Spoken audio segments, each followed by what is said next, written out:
Absolutely they do. There have been multiple reports and a couple of lawsuits filed on exactly that. People who are under no suspicion of criminal activity, and yet they've been caught in one lawsuit in particular. The individuals found out about the OnStar microphone being used in this fashion because they were involved in a collision, and when they went to use OnStar, it was unavailable. It was not functional because the FBI was actively using that connection, having their fun, tuning in, listening, like perverted or even just absurd curiosity. And because of that fact, it prevented these people from using the damn OnStar for exactly what they were paying to use it for. Oh, folks, there's so much here with the details on the information about the cell phones, how they're used. What I'm describing to you at the moment, the way that they have used these phones as bugs, if you will, as wiretaps, using the software to turn on the microphones to be able to listen to anything in the vicinity, and that includes, folks, even when the phone is powered off, because most of these digital phones, as you know, it doesn't have a physical on-off switch like older electronic devices. It has a push button. And what that means is that the battery is still powering the device at a low level, even when the device is turned off. And so they can still use it as a bug or as a wiretap, even when the device is turned off. The only way to prevent it is to remove the battery, and guess what? For the last few years now, especially these smartphones, they have a backup battery that is involved in there so that they retain some of the core memory. So even when you pull the primary battery now from the more modern devices, they still can be utilized in exactly this fashion. And that's not all. Folks, I've told you about the NSA and their incredible, incredible toys and technology. The NSA for several years now has been able to use our cell phones as a form of radar. In much the same way, if you watch the once again, it was the most recent Batman movie that came out, the one that had Heath Ledger that played the Joker and etc. In much the same way that Batman was able to look around him and see stuff without using his eyes, the visible light spectrum, it was assimilating, collating the data, being gathered, collected from cell phone signals, bouncing off of objects in the vicinity. So it was almost the equivalent, and probably this is what they were driving at from the movie, of how bats see as they fly through a cavern. It's like a type of sonar, but the sonar is not using sound, it's using the cell phone signals being bounced off of objects and off of people and whatnot. The NSA has been using that technology for several years now. The FBI was relegated to using these things crudely like a wiretap or like a bug. The NSA and their toys, along with the CIA boys, are able to use it as a form of radar.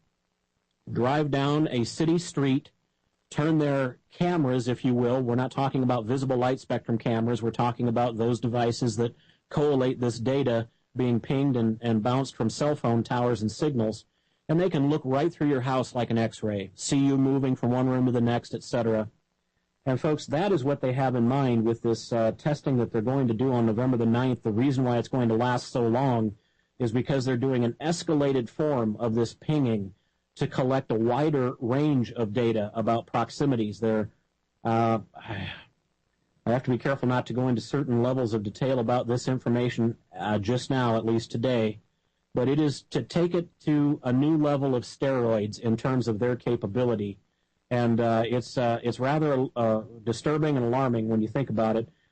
We've got someone who's on the phone lines for the moment. I do have this Wall Street Journal article talking about the NSA, these programs, technologies. But for the moment, I'd like to see if we can get to Arthur in Georgia, if he's still on the line. Arthur, are you there, sir? Yes, sir, I am. How are you this evening? I'm doing very well, Arthur, thank you. And I'd just like to say welcome to the program. And tell me what's on your mind tonight, Arthur. Well, I hope you don't have too much trouble understanding what I'm saying, because I'm talking to a broke jaw right now. And I go in for surgery in the morning to have reconstructive surgery, so all things go well. In 6 months, I'll be back to normal. Well, Arthur, Arthur, you certainly have my prayers and blessings for a very successful surgery and a rapid recovery. And The only advice I would offer is whatever you said to your wife where she punched you in the jaw like that, please don't say it again. Well, no, actually, this was my horse that did this to me. Okay. No, we got caught in a thunderstorm and a crack of lightning hit a tree real close by us, and it spooked him, and, well, you know how that goes. Oh, heavens, you bet, you bet. Well, what's on your mind tonight, Arthur? Well, I'm listening as you're talking about the whole cell phone deal and everything like that. And I've kind of got one of the older, two of the older cell phones that I can actually take the batteries out of, and I don't have to worry about that secondary battery that you were talking about. Okay. Remember earlier this year, and I'm sure you picked up on it, I'm sure, the story that broke earlier this spring, I believe, was right there near the end of spring, where Aaron's Rental was being hit with a lawsuit because they could remotely access your onboard webcam on your laptop. That's right. That's right. That's a great point. You're right, Arthur. Yep. At the time, I was actually renting to own a laptop from Aaron's. I see. Of course, me being as bold as I am, and my brother was also renting one at the same time, so bold as we could be, we just walked right in there, and we confronted them right there at the store, and they gave us some numbers to call. And what we found out was the only ones that were doing this were the corporate errands, not the franchises, only the corporates. Now, I have to kind of wonder, why would they be doing that? Yeah, yeah. Well, you know, Arthur, before I offer an answer to you, I'm kind of curious. Do you have a theory as to why it is that they might have been doing it? I know I do, but I'm curious if you've already kind of come up with an idea. Well, I remember back years ago, remember the V-chip? Yes. You remember the controversy that surrounded the V-chip? Yes, yep. Well, for folks, just one moment, Arthur, for folks who might not remember that was the chip that was going into televisions. It was supposed to help parents have more control over programming that their kids might access, that type of thing. But please continue, Arthur. Well, ever since then, I've always been extremely concerned whenever they come up with some new type of technology that's supposed to benefit the population. Yes. And so when I first heard about this, the first thing I thought of is what better way to be able to spy on people than through their own computers. Absolutely. People will never turn their computers off. You're absolutely right, Arthur. And in fact, what I'm about to mention is information that I've heard mainly covered on Alex Jones' program, although I've come across a couple of articles myself, but I don't hold primary sources on this. But Google, as well as other companies, internet magnates, use people's microphones and webcams also, but especially the microphones, to collect information. They're listening almost like a live line, and what they're trying to hear is pick up background sounds in order to learn more about that person, to profile each person in order to target advertising toward them. And that is what I had heard was also in reference to the Aaron's litigation. There is a class action lawsuit. My information was that there had been a little bit of disclosure, but of course when the trial and the litigation is underway, most of it is clamped down on pretty hard. But the theory that I had heard, or that the line of speculation, is that Aaron's was trying to use that sort of information in order to target marketing by hearing what's going on and seeing what's going on in your house. They might very well be able to turn the screws down on a person in terms of closing some more sales about products and offerings. But tell me more about your thoughts along those lines, Arthur.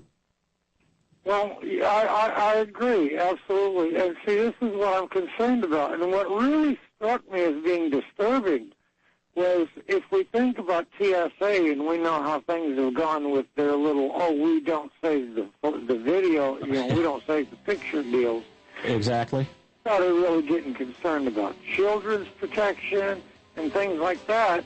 And then, as I'm listening to your discussion and as we're talking now, I am reminded of a short series.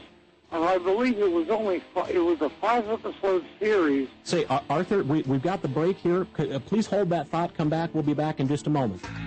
Welcome back, ladies and gentlemen, to the Crimson Pill radio program. I'm your host, Antonin Fiore, and we're joined by Arthur from Georgia here. Arthur, just before the break, you were about to share some thoughts. I hope you'll continue along that line. Yeah, just to kind of wrap this up, because I know time's running short. Back, I believe it was in 2008 or 2009, there was a 5-part miniseries done by Masterpiece Contemporary from the BBC.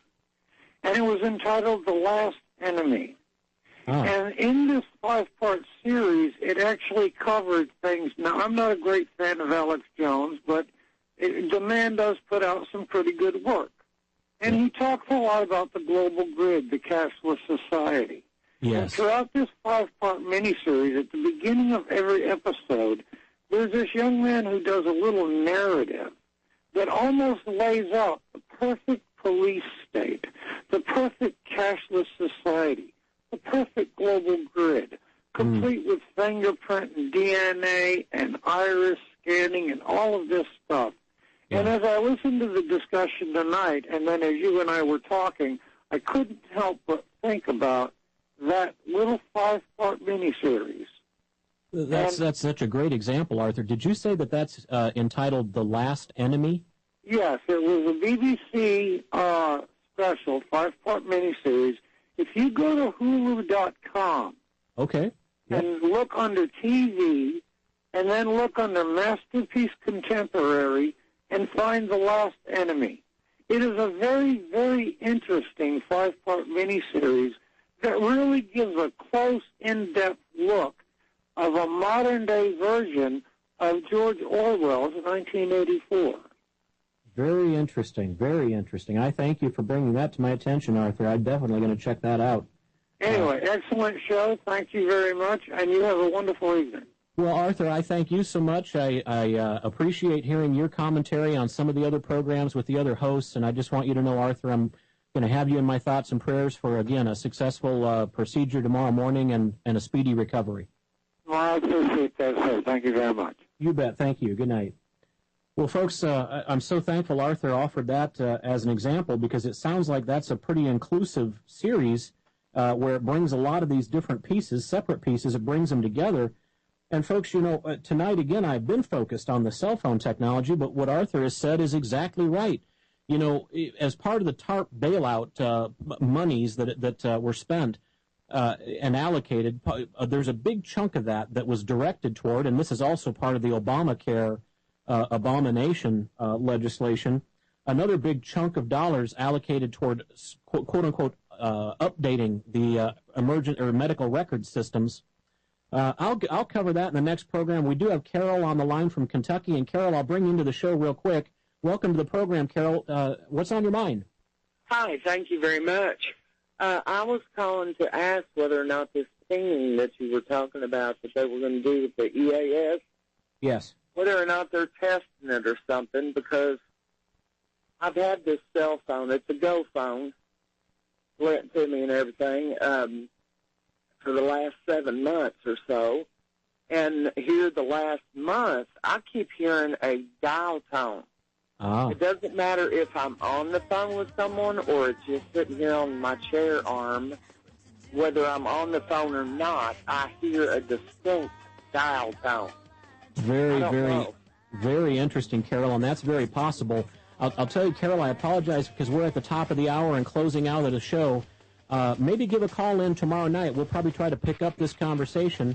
If not, I'll do a little homework and see if I can come up with some answers for you on that, too. Carol, thanks so much for your call. Thank you. Thank you. Thank Bye-bye. you. Ladies and gentlemen, we'll see you again tomorrow night at 11 p.m. Central, 9 Pacific for your next dose of the Crimson Pill. I thank you so much for tuning in. Have safe travels. Take care. Bye-bye.